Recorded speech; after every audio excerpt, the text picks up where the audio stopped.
Garmin on tällä päivämäärällä julkaissut yhden aivan taatusti vene-elektroniikan suurimmista uutuuksista viime vuosiin. Jotain sellaista, joka koskettaa meitä kalastajia. Mutta mistä on kyse, siitä seuraavassa.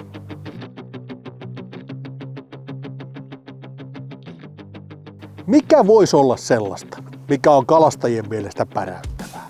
Jotain sellaista, mitä modernin reaaliaikaisen luotauksen pioneeri voisi markkinoille tuoda. No se on Livescope 2, eli live-luotaiden, reaaliaikaisten luotaiden uusi sukupolvi. 2 täysin uutta anturia, jotka tulee vanhan LVS 34 rinnalle. Ja nyt jos puhutaan päräyttävästä, niin se vaatii sitten jotain konkretiaa. Niin tässä on nyt sellaisia ominaisuuksia, mitkä ottaa selkeä hypyn seuraavalle tasolle. Ja ruvetaan käymään nyt vähän rautaa läpi, mitä se pitää sisällään. Livescope 2 on 2 erilaista anturia. LVS 42 HD-anturi on korkeataajuuksinen anturi, jossa on erittäin erottelukykyinen kuva ja ennen kaikkea lähelle. Kun sitten taas LVS 44-anturi edustaa ehkä enemmän sitä vanhempaa LVS 34-ideologiaa, mutta selkeästi boostattuna. Siis konkreettisesti ominaisuudet ovat sellaisia, että kuva on tarkempaa, me pystytään luotaamaan pidemmältä ja me pystytään näkemään enemmän. Fyysisesti jos katsotaan antureiden koko, niin 42 HD-anturi on melko kompaktin kokoinen. Se voisi sanoa, että aika lailla vertautuisi vanhaan LVS 34-anturiin, mutta se on hieman eri mallinen. Vanha anturi oli leveä ja syvyydeltään matalampi, kun uudet anturit on oikeastaan lähes 4 mallisia, eikä 4.4:nkaan long range anturi on mitenkään erityisen suuri. Mutta joo, on se 4.4 merkittävästi isompi kuin aiempi 3.4. Et menee enemmän sinne 6.2 anturin kanssa samaan kokoluokkaan. Antureiden koko on siis hieman kasvanut ja painoa on tullut myös lisää, eli on hieman raskaampia kuin vanhat anturit. Mutta mikä näissä on ehkä se kaikkein olennaisin ero? Mennään kohta niihin ominaisuuksiin, mutta konkreettinen rautapuolen ero on se, että kumpikaan anturi ei tarvitse enää blackboxia. Eli ei ole enää GLS 10 kaltaista mustaa laatikkoa, vaan anturit toimii sellaisenaan. Kaikki rauta on tuolla anturin sisällä. Anturista lähtee vain yksi piuha, joka jakaantuu 2, eli siellä on Garminin uusi BlueNet-verkkopiuha ja sitten siellä on virtapiuha. Ei mitään muuta itse paketissa. Ja BlueNettiin, jos teillä on vanhemman sukupolven esimerkiksi 8400 laitteita tai EcoVap Ultra 2 laitteita, niin niihin tulee aina mukana myös Ethernet-sovitin. Käytännössä yhteensopivuus on vanhemmista laitteista EcoVap Ultra 2, GPS-mappi X3-sarja, 8400-sarjan GPS-mappi plus 9-tonnisarjan GPS-map-laitteet. Toinen aika konkreettinen ero, kun mennään raudasta sitten pikkusen näkymiin, on anturin keila. Eli perspektiivetilassa ja alaspäin näyttävässä tilassa keila on nyt täydet 180 astetta, eli täysi puoliympyrä. Eteenpäin näyttävässäkin tilassa anturin keila on kasvanut, se on 165 astetta. Eli pintaan asti eteen ja keilan leveys on 20 astetta. Superhieno ominaisuus antureissa on myös se, että kun te nostatte anturin ylös vedestä, niin teidän ei tarvitse enää sammuttaa näytöltä anturisignaalia, vaan anturi sammuttaa itsensä automaattisesti. Näyttöihin tulee teksti, vettä ei havaittu ja anturi sammuu. Ja kun te tiputatte anturin takaisin veteen, niin saman tien se käynnistyy ilman mitään viiveitä. Eli se toimii täysin automaattinen virrankatkasu anturista ylä- ja vesiasennossa. Ei tarvitse huolehtia, että signaali nakuttaa kuivilla.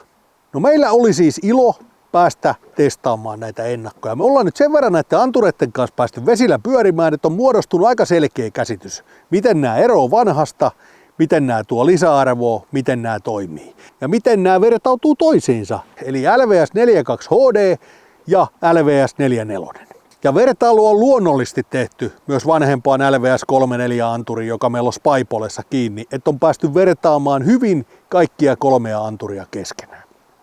Me ollaan nyt näissä testeissä käytetty laitteena 9013, missä on resoluutio 4K, eli erittäin tarkka erottelukykyinen näyttö, plus sitten 9010, mikä vastaa esimerkiksi vanhaa 8400-sarjan 10-tuuman resoluutiota. Ja jos ruvetaan nyt miettimään näiden antureiden ominaisuuksia, niin melkein sanoisin niin, että 4.2 HD-anturi on aivan uuden tyyppinen anturi. Sellaista ei ole ollut aikaisemmin. Se on live-anturi, joka toimii ennen kaikkea lähellä venettä. Eli se on korkeataajuuksinen anturi korkealla erottelukyvyllä, joka antaa erittäin tarkkaa kuvaa noin 20 metrin päässä veneestä. Esimerkiksi paikallaan heittokalastettaessa, venepilkkiessä, niin voidaan eteenpäin näyttävällä tilalla hallita se veneen lähellä oleva ympäristö. Ja kun nyt itse on käytetty 4.2 HD-anturia, niin eteenpäin näyttävässä tilassa on käytetty rangena noin 20 metriä. Sen sisäpuolella olevat asiat tulee katettua tarkasti.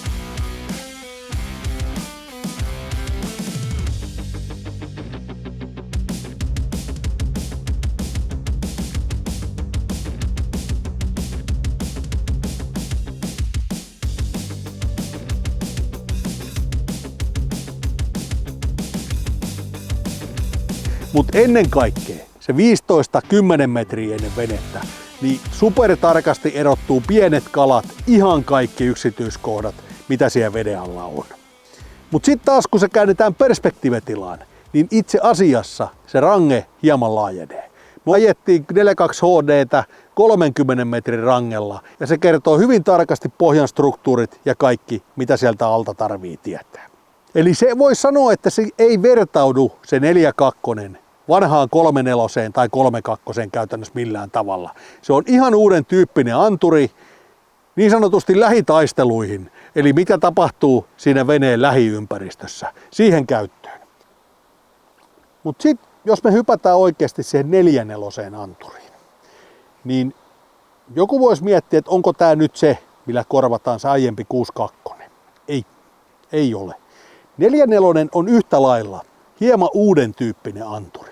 Voisi sanoa sen, että näiden kokemusten perusteella, mitä me nyt saatiin, nämä ensitestit, niin 4.4 on kuin 3.4 boostattuna steroideilla.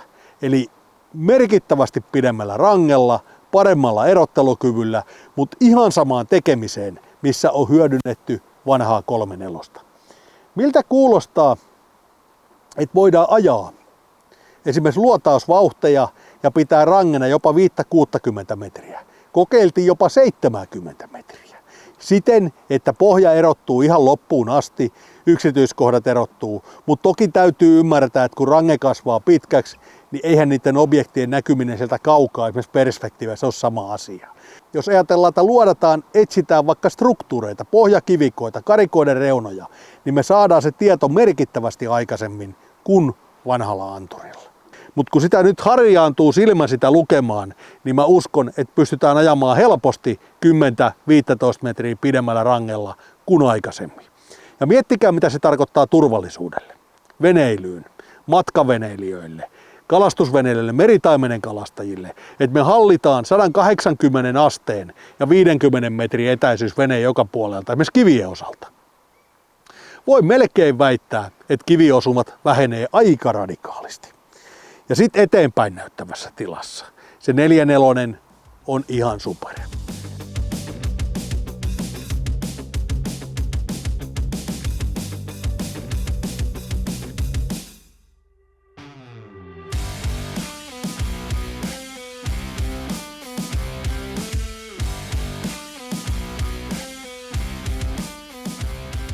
Mutta se on jännä, että nyt kun on käytetty paljon eri kohinanpoistoja, on saatu tosi smoothia kuvaa, niin kun on pistetty kaikki pois päältä. Tulee pikkusen välkettä siihen kuvaan, mutta se erottelukyky on oikeasti sitä luokkaa, että me nähdään siimat. Ja me nähdään siimalla, kun tehdään vastaisku tai kelataan siima, niin kuplavanat ja kaikki. Se erottelukyky on sitä luokkaa, että se on ihan käsittämätön. Mutta siis näiden uusien antureiden käyttäminen, niin aivan sama kuin vanhoilla. Ei käytännössä mitään eroa käytettävyydessä. Ehkä konkreettisia havaintoja on se, että herkkyys on merkittävästi alempana kuin vanhoilla antureilla. Et esimerkiksi meillä on nyt tuossa eteenpäin näyttävässä tilassa 61 herkkyys, kun vanhoilla pidettiin yleensä merkittävästi korkeammalla. Ja Perspessäkin on noin 70. Mutta se, että kun on korkeat taajuudet, hyvä erottelukyky, niin ehkä nuo kaikki tuommoiset kovat kivipinnat ja muut edellyttää sitä, että otetaan herkkyyttä alas pienemmällä kynnyksellä kuin vanhoilla antureilla. Eli kuva rupeaa palaan tosi nopeasti puukki. Eli kannattaa käyttää tuosta näytöltä herkkyyttä helposti säädettävissä ja nopeasti. Ja jos te nyt innostuitte näistä antureista, niin muutamia semmoisia tärkeitä huomioita. Laitteet täytyy ehdottomasti päivittää. Pytyt ei tunne uusia antureita ennen kuin ajatte niihin päivityksiä. Ja kuten alussa jo vähän puhuttiin, niin yhteensopivuus antureilla on myös vanhemman sukupolven laitteiden kanssa. Ja se mikä on mielenkiintoista, kun ajatellaan nyt esimerkiksi talvea. Moni käyttää liveä nykyään myös jäällä. Ja ajatelkaapa nyt tuota korkean resoluution 4.2 HD-anturia avannolla, kun se piirtää nimenomaan sen avannon lähirangen ihan käsittämättömän tarkasti. Niin tästä syystä 4.2 on tulossa myös Ice Fishing eli IF-anturi, missä on notkea 3 metrin johto. Eli nimenomaan semmoinen johto, mikä ei jäykisty pakkasella. Ja pakko sanoa, että hienoa tässä on myös se, että enää ei tarvitse blackboxia rakentaa mihinkään salkkuun TMS, vaan pelkkä anturi kiinni laitteeseen ja menoksi. Mutta palataan hieman vielä niihin antureihin. Eli valmistajahan ilmoittaa itse, että niiden ominaisuudet on 20% paremmat kuin vanhoissa. No tämmöinen on aika vaikea suuren mitata, mutta kyllä kieltämättä erottelukyky, sitten kaikki tommoset haamukaiut, totta kai niitä on, varsinkin kovilla pohjilla niitä on uusillakin antureilla, ei ne kokonaan ole pois, mutta niitä on vähemmän. Ja sitten se, että viivettä ei olla huomattu antureissa käytännössä juuri lainkaan. Eli kaikki tapahtuu, jos täsmäkalastusta ajatellaan, jos te haluatte täsmäkalastaa, niin antureista puuttuu viive käytännössä kokonaan.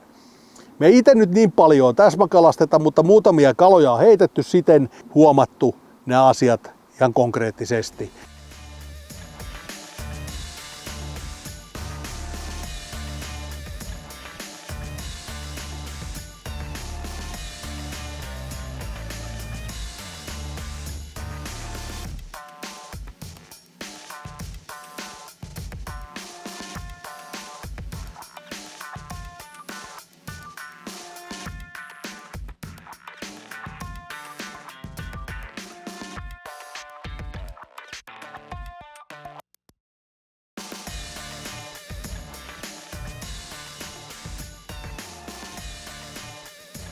Ja nyt jos joku haluaa sitten tietää, että mikä kannattaisi itse ostaa, niin jos otetaan sellainen vahva tiivistys, niin kalastajille, jotka kalastaa paljon paikallaan olevasta veneestä, heittää tai esimerkiksi venepilkkii YMS, niin se 4.2 tarjoaa siitä veneen läheltä todella paljon äärimmäisen tarkkaa tietoa siihen kalastustilanteeseen. Mutta jos liikut paljon, luotaat kovilla nopeuksilla, etsit kaloja kaukaa, niin 4.4 on ehdottomasti silloin sinun välineesi. Ja miten nyt itse on ajatellut rakentaa tämän paketin nyt sen jälkeen, kun näitä antureita saa, niin varmasti tolpan alapäähän jää 4.4, perspektiive tolpassa korvautuu 4.2 4.4 ja 4.2 muuttaa Spypolen kaveriksi keulaan. 4 metriä ennen muuta, jossa sitä pystytään hyödyntämään erinomaisesti esimerkiksi paikallaan kalastettaessa ja sitten ottaa tarkkaa kuvaa esimerkiksi kasvustojen välistä, jos halutaan luodata lyhyellä rangella kaloja vaikka jossain vitapuskista tai muualta, niin sen paikka on siellä. Mutta niin kuin aina ja monta kertaa ennenkin, niin nämä vaatii sitä, että päästään vielä vähän enemmän testaan ja vähän syvemmälle. Tavat kehittyy, muuttuu, tulee uusia juttuja. Ikinä ei kannata kiveen hakata sitä, miten niitä kannattaisi käyttää. Tämä on tämänhetkinen data. Aivan varmasti tulee vielä tarinaa myöhemmin. Palataan taas. Moro!